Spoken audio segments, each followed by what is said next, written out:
नमस्कार, उत्तराखंड समाचार में आपका स्वागत है। मैं अखिलेश चंद्र गैरोला। सबसे पहले मुख्य समाचार। गैरसैंण में राज्य विधानसभा का मॉनसून सत्र शुरू। दिवंगत विधायकों को दी गई श्रद्धांजलि। आज पेश किए जाएंगे 3 विधेयक।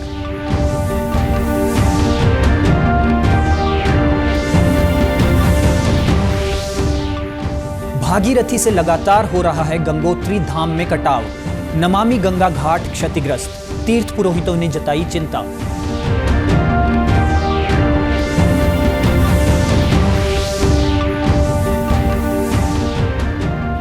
और कुमाऊं मंडल विकास निगम स्थापना के 49 साल पूरे। केएमवीएन ने की पहाड़ी बाखली और ओपन रेस्टोरेंट की शुरुआत। नए पर्यटन स्थलों को विकसित करेगा निगम। अब समाचार विस्तार से। प्रदेश विधानसभा का मॉनसून सत्र आज से गैरसैंण में शुरू हो गया है। सत्र की शुरुआत दिवंगत विधायक शैला रानी रावत और चंपावत के पूर्व विधायक कैलाश गहतोड़ी को श्रद्धांजलि देने के साथ हुई। इसके बाद सत्र को 5 बजे तक स्थगित कर दिया गया। कुछ ही देर में अब सदन के पटल पर 3 विधेयक पेश किए जाएंगे। इन विधेयकों में मुख्यमंत्री उत्तराखंड लोक तथा निजी संपत्ति क्षति वसूली अध्यादेश 2024, शहरी विकास मंत्री उत्तराखंड उत्तर प्रदेश नगर निगम अधिनियम 1959 संशोधन अध्यादेश 2024 व शहरी विकास मंत्री उत्तराखंड उत्तर प्रदेश नगर पालिका अधिनियम 1916 संशोधन अध्यादेश 2024 शामिल हैं। मॉनसून सत्र के संबंध में संसदीय कार्य मंत्री प्रेमचंद अग्रवाल ने कहा कि विपक्ष से उम्मीद है कि सत्र को संचालित करने में सहयोग देगा।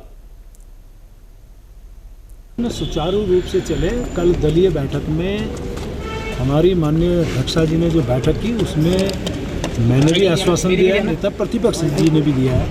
तो मैं तो उम्मीद कर रहा हूँ कि सदन ठीक ठाक चलेगा। जहाँ तक अनुपूरक बजट का है, अनुपूरक बजट अपने समय पे आएगा, उस पर हम लोग समय निर्धारित भी करेंगे, चर्चा भी करेंगे।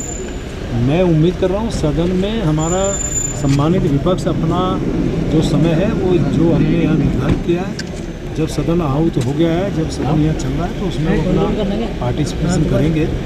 जहाँ तक ईडी के लिए प्रदर्शन की बात है तो मैं एक ही बात कह सकता हूँ कि सिवाय राजनीतिक नौटंकी के कांग्रेस के पास आज कुछ नहीं है। वो जनता को भ्रमित करके राजनीति करना चाहते हैं। जो आदमी यदि गलत नहीं कर रहा है तो उसे ईडी से डर किस बात का है। एक बात मेरी समझ में नहीं आई कि ईडी पे आपको भरोसा नहीं, चुनाव आयोग पे आपको भरोसा नहीं, सुप्रीम कोर्ट पे आपको भरोसा नहीं, यानी कि कोई समाज जो संवैधानिक संस्थाएं हैं उस पे इस प्रकार की टिप्पणी करना, आरोप लगाना, ये दर्शाता है कि आप सिर्फ अपने लिए ही जीना चाहते हैं, आप अपने हिसाब से ही चलना चाहते हैं, देश को भी अपने हिसाब से चलाना चाहते हैं। ये देश के लिए भी दुखद है और देशवासियों के लिए भी दुर्भाग्यपूर्ण है।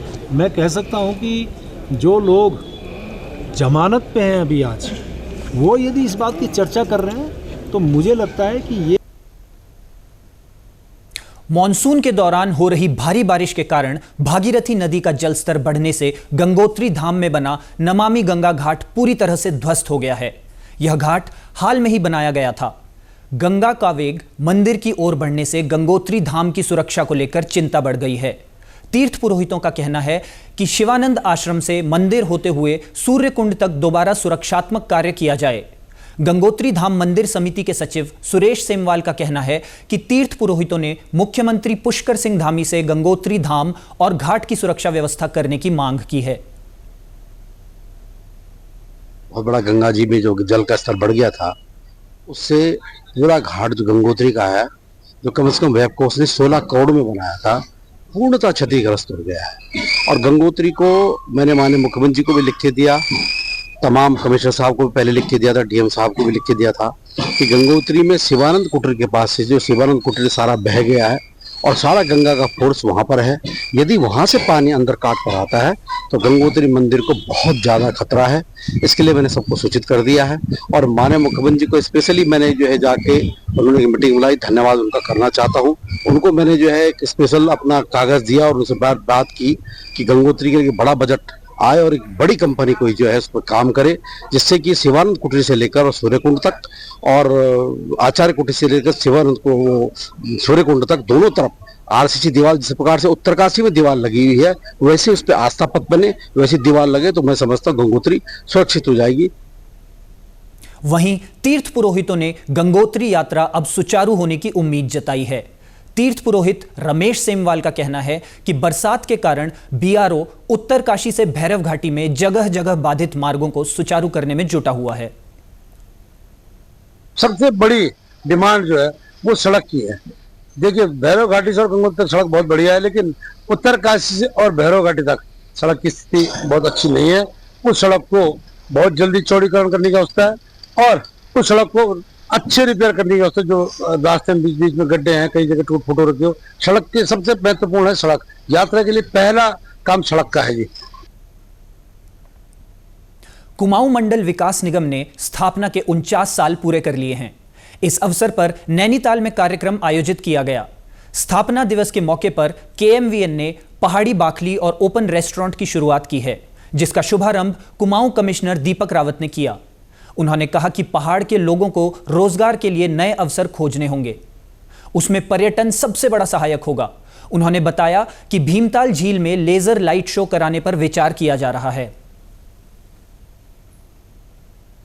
बाखली बनी है और जो डेक है इसमें एक तो पहली बात तो इसकी लोकेशन है वो तो खैर गजब है ही, उसके फ्यूचर पोटेंशियल्स हम सोच सकते हैं। अभी मैं इस बात को एक्सप्लोर कर रहा था, जो मैं लंबे समय से सोच रहा हूँ भीमताल के लिए, कि अगर हम यहाँ पे लाइट एंड साउंड शो करते हैं तो इशू यही आ रहा था कि इसको किस तरीके से इसकी टिकटिंग की जाए, क्योंकि लेक चारों तरफ से खुला हुआ है। अब अगर कोई ऐसी टेक्नोलॉजी, इसको मैं पता करवा रहा हूँ, अगर VR ग्लासेस के माध्यम से, अन्य ग्लासेस के माध्यम से, ताकि जिन्होंने ग्लासेस पहने उनको ही दिखे और हम ये टिकटिंग कर सकें और इसको चलाएं, तो इस पर विचार किया जा सकता है। कुमाऊं मंडल विकास निगम के एमडी संदीप तिवाड़ी ने कहा कि निगम नए पर्यटन स्थलों को देश दुनिया के लोगों के सामने रख रहा है। उन्होंने बताया कि निगम अन्य जिलों में नए पर्यटक स्थलों को खोजने का काम कर रहा है। आगे जैसे अभी आयुक्त महोदय ने भी कहा कि हम उन टेरिटरीज को एक्सप्लोर करें जो अभी भी अनएक्सप्लोर्ड हैं, जहाँ क्योंकि केएमवीएन का जब ये स्थापना हुई थी तब मैंडेट रहा था कि हम उन स्थानों को ढूंढें जहाँ टूरिज़्म बढ़ाया जा सकता है, जैसे बिनसर, दीनापानी, इस तरह के प्लेसेस हमने एक्सप्लोर किए थे। तो अब हमारी जो प्राथमिकता है आदि कैलाश यात्रा है, और उसके बाद हम चाहेंगे कि ऐसी और चंपावत में, बागेश्वर में साइट्स हम एक्सप्लोर करें जहाँ पे हम टूरिस्ट को अट्रैक्ट कर सकते हैं और हम उन क्षेत्रों में पायनियर बने। नैनीताल जिले के हल्द्वानी में भारी बारिश ने तबाही मचाई है। देवखड़ी नाले के उफान पर आने से सुरक्षा दीवार पूरी तरह से ध्वस्त हो गई, जिससे नाले का रुख आवासीय कॉलोनी की तरफ हो गया। ऐसे में लोगों के घरों में जल भराव हो गया, कई घरों में मलबा घुस गया, निजी स्कूलों की 2 बसें मलबे में दब गईं। इतना ही नहीं, लोगों की फसलों को भी नुकसान पहुंचा है। नुकसान का जायजा लेने नैनीताल सांसद अजय भट्ट मौके पर पहुंचे। उन्होंने प्रभावितों से मुलाकात कर उनकी समस्याएं सुनी और जल्द समाधान का भरोसा दिया। साथ ही कहा कि प्रभावितों को मुआवजा दिया जा रहा है। ईश्वर को धन्यवाद देते हैं कि कोई कैजुअल्टी नहीं हुई। लोगों ने घर खाली कर दिए, लोग भाग गए, जान बचाई, कोई तिमंजली में आ गया। अब इतनी बड़ी गाड़ी जब डूब गई, मलबे में आप देख रहे हैं सामने गाड़ियां डूब गई, एक गाड़ी नहीं 2-3 गाड़ियां डूबी हैं। अब इसके लिए परमानेंट क्योर करना बहुत आवश्यक है। पूरे नाले की जो ऊपर का नाला है उसकी डिसिल्टिंग करवाना, और यहाँ से प्रपोजल डिस्ट्रिक्ट एडमिनिस्ट्रेशन की तरफ से, आपदा की तरफ से स्टेट को, स्टेट से केंद्र को, करीब 25 करोड़ का खर्चा इसमें भी है। प्रभावित लोगों ने देवखड़ी नाले के स्थायी समाधान की मांग की। उन्होंने कहा कि पिछले 2-3 सालों से देवखड़ी नाले का रौद्र रूप देखने को मिल रहा है, जिससे लोगों में डर बना रहता है। छोटे छोटे थे, सब डर गए, और किराए में है ना हमारे, हम तो ऊपर 2 मंजिल में रहते हैं। 2009 में आए, तब से प्रशासन ने कोई कार्रवाई नहीं करी। उसके बाद पिछले साल भी आया, पिछले साल भी वही रहा। अब हमें आगे को डर हो गई ना, अपने उसकी जान माल की डर है। अब कोई किराए में भी रहे तो वो भी परेशान होगा कि हम कहाँ जाए, क्या जाए।